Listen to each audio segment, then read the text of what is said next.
Hi everyone, I hope you're all well. We are in the middle of a heat wave, which is slightly unusual because normally in March it starts to cool down and we have our best weather in April. However, it appears someone broke the weather machine. I was saying to my daughter yesterday that it is hard to know what to say about the royal family anymore, because one way or the other we have basically said it all before. Charles should have acted on the Andrew Epstein saga sooner, but we know he couldn't and still can't say much lest we may ask or want to know more about his relationships with Savile, Ball, Van der Post, and the likes of Uncle Dickie Mountbatten, and money in shopping bags. We have said and spoken about taking Harry's titles and removing him and his mystery children from the line of succession. We know Harry and Meghan are a disaster waiting to happen. Is Charles actually paying attention to what we want or what we need from him? No. So what does it matter what we say? They will still do what they want, when they want, and how they want to. Until, yes, my friends, until the people realize that the power lies with them. Unless, I guess, you live in an absolute dictatorship. The power lies with the people. Charles is king by the grace of God and by the grace of the people of his country. Well, he appears not to believe entirely in the same God as we do, so I would assume the oath he took during his coronation was also just words in the wind. Maybe he had his fingers crossed behind his back. So all that is left is for the people to act. Firstly, I fully believe that Harry already has his Met Police Royal Security back. Remember what the Met's media spokesperson said? They do not owe anyone a statement. It is a matter between them and the Duke.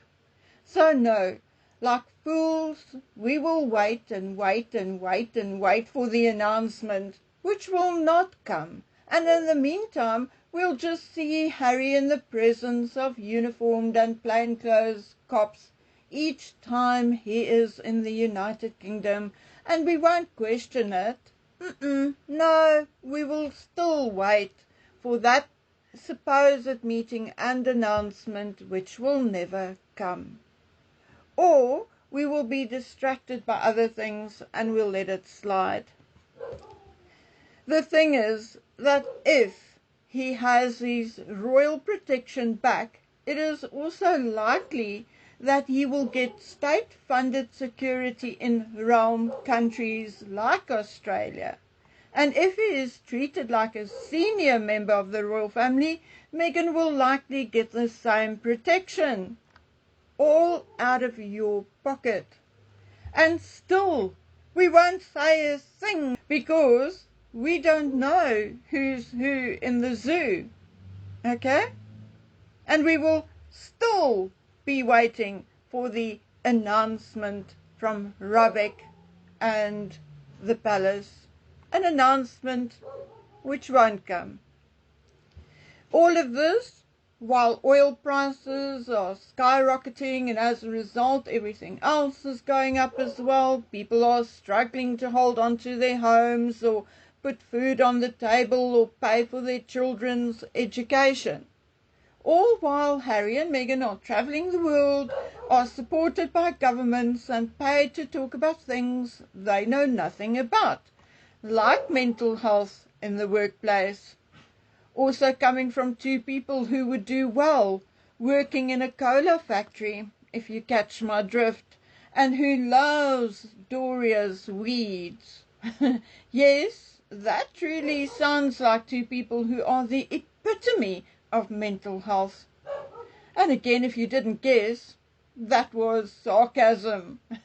But again, it appears that Megan's 300 tickets are sold out, of which I'm going to guess that at least 50 were sold to journalists, editors, etc. You know, curiosity and something to write about, likely paid for by their bosses.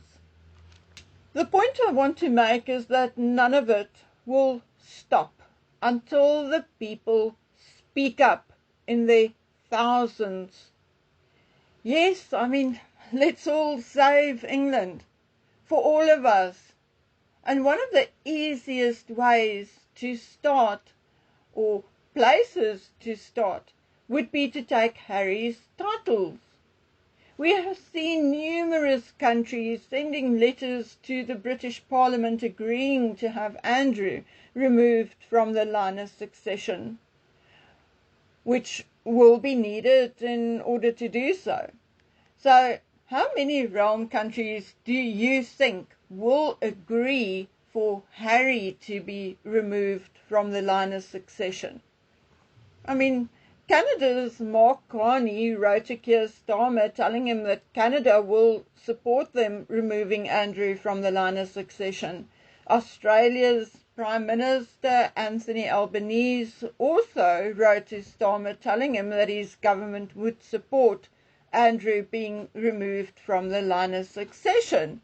New Zealand's Prime Minister followed suit and also pledged his support in this regard.